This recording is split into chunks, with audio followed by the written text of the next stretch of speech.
আপনি মাথায় রাখবেন করল্লার জুসে আপনি যতই চিনি ঢালেন করল্লার জুস কিন্তু কখনো তিতা থেকে মিষ্টি হবে না।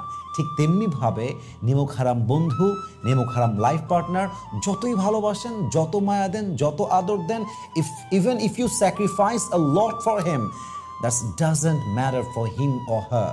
যে নিমক হারাম, যার জাতটাই নিমক হারাম, সে নিমক হারামি করেই ছাড়বে, ঠিক কি না? আপনাকে জাত চিনতে হবে। মাথায় রাখবেন যে গরু ঘাস খেয়ে দুধ দেয়, আর সাপ সেই ঘাস খেয়ে বিষ দেয়। পার্থক্য হচ্ছে জাস্ট জাতের পার্থক্য। যার যেমন জাত সে আপনাকে তেমনটাই দিবে।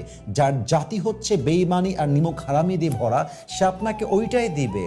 সে ভালোবাসার কদর করতে পারবে না, সে বিশ্বাসের কদর করতে পারবে না। সে আপনার সম্মানকে অবহেলা মনে করবে, আপনার সম্মান দেওয়াটাকে সে উইকনেস হিসেবে নিবে। এই জন্য কাউকে ভালোবাসার পূর্বে, কাউকে বিশ্বাস করার পূর্বে জাত চিনতে হবে। যার জাত যেমন তার চরিত্র তেমন, যার জাত যেমন সে আপনাকে দিবেও ঠিক তেমন। কথা ঠিক আছে কিনা বলেন?